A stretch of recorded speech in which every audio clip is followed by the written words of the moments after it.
Bonjour et bienvenue dans cette nouvelle vidéo. Il s'agit aujourd'hui d'un quiz de 20 personnages du XXe siècle, importants dans le programme d'histoire de 3e. Vous pouvez faire ce quiz pour réviser votre brevet ou simplement pour tester votre culture générale. Je donne une phrase de présentation du personnage et vous devez trouver son nom.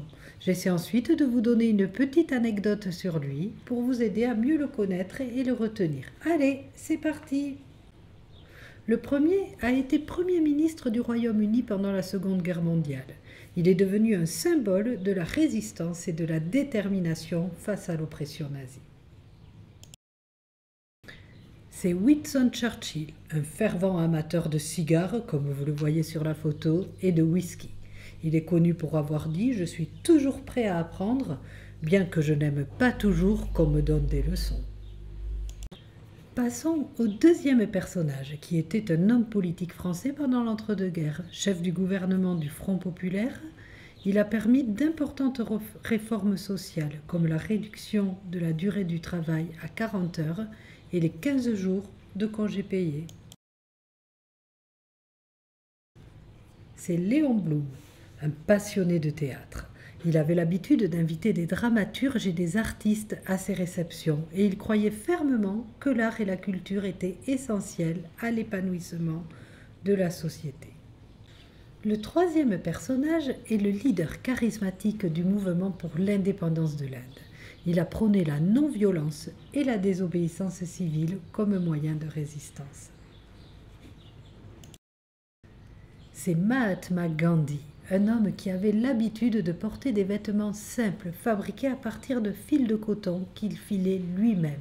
Cela symbolisait son engagement envers l'autosuffisance et sa lutte contre le colonialisme britannique. Le quatrième personnage est le leader de la lutte anti-apartheid. Il est devenu le premier président noir d'Afrique du Sud, incarnant la lutte pour les droits et l'égalité. C'est Nelson Mandela. Pendant son incarcération sur l'île de Robben Island, il ne pouvait recevoir que très peu de visites. Il a demandé à ses gardiens de lui apporter des livres sur le droit, ce qui montre sa détermination à poursuivre son éducation, même en prison.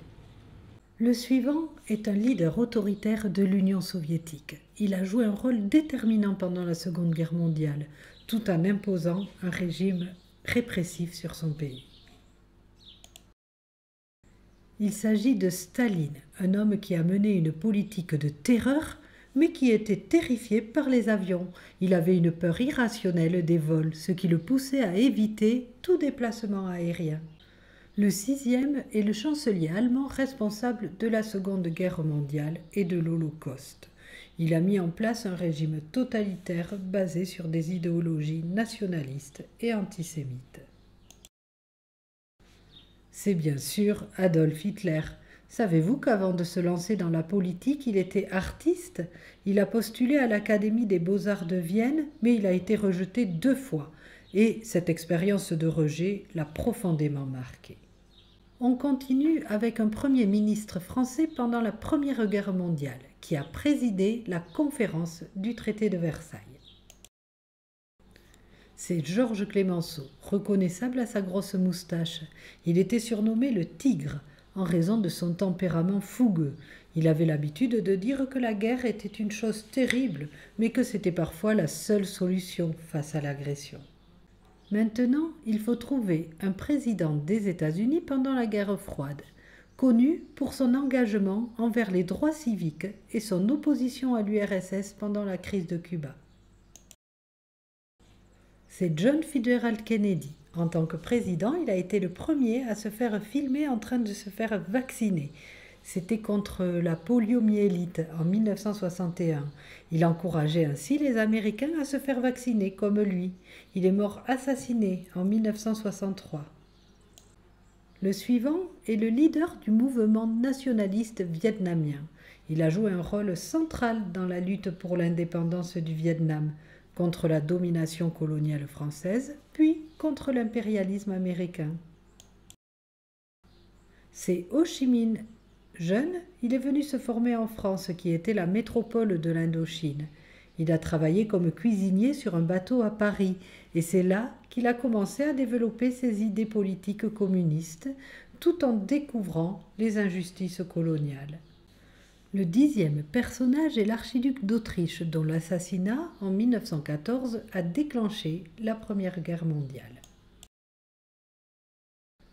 C'est François Ferdinand de Habsbourg. Il avait une passion particulière pour la chasse et la nature. Lors d'une expédition de chasse, il a même reçu une médaille pour avoir abattu un tigre. Cependant, il a écrit que son rêve était de créer un parc naturel en Bosnie, où il aurait voulu protéger les espèces animales et végétales locales. Ce projet ne s'est jamais réalisé.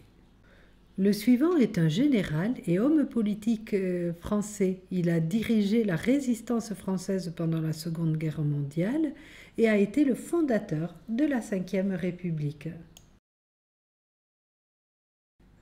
C'est Charles de Gaulle, un homme très grand, surtout pour sa génération.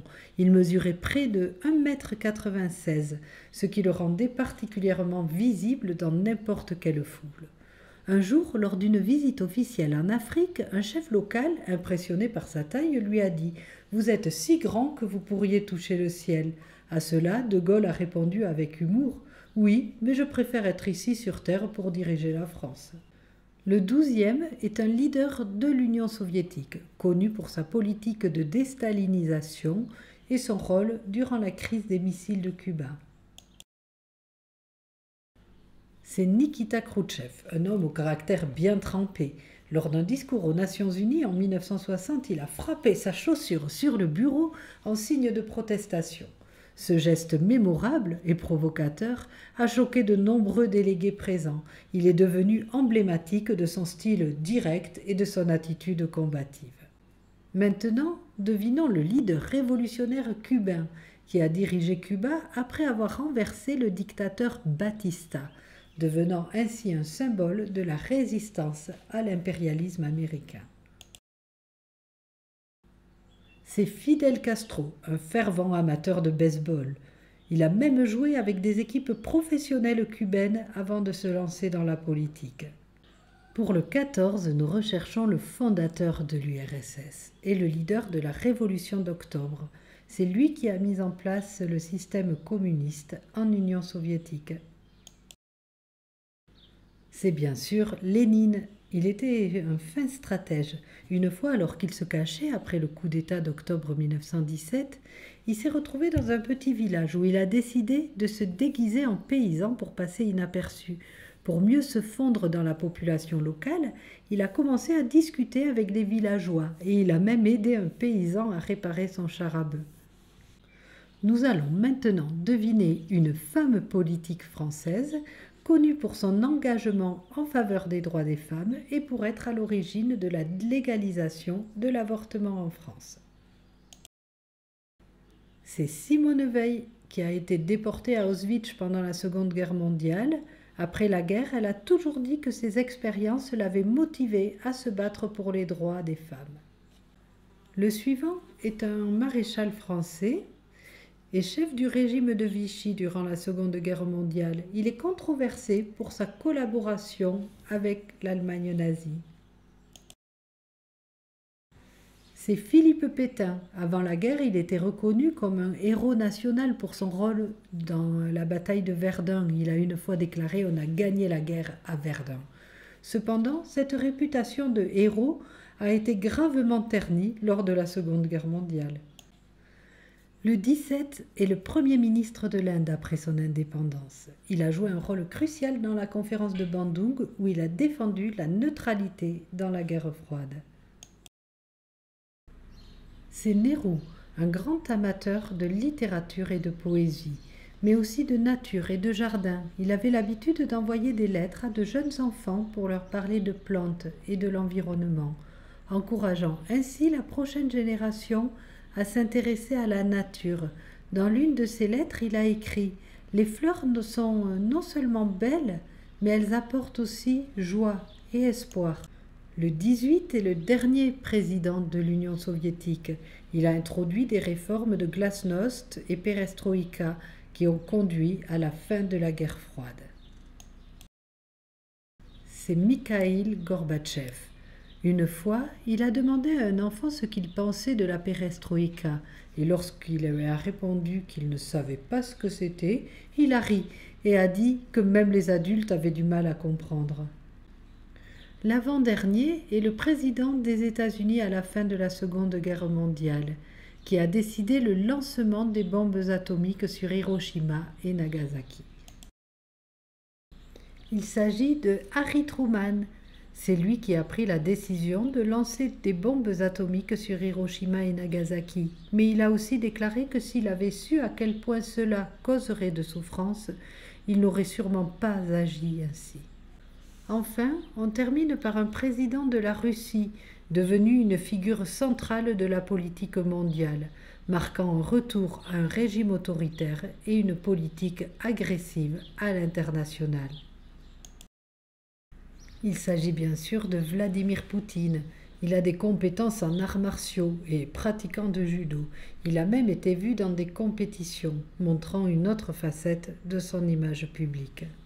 Voilà, le quiz est terminé. N'hésitez pas à m'en suggérer d'autres pour vous aider à réviser. Peut-être les 20 dates les plus importantes du programme. Dites-moi ce qui vous intéresserait. Je vous souhaite de bonnes révisions et je vous dis à bientôt.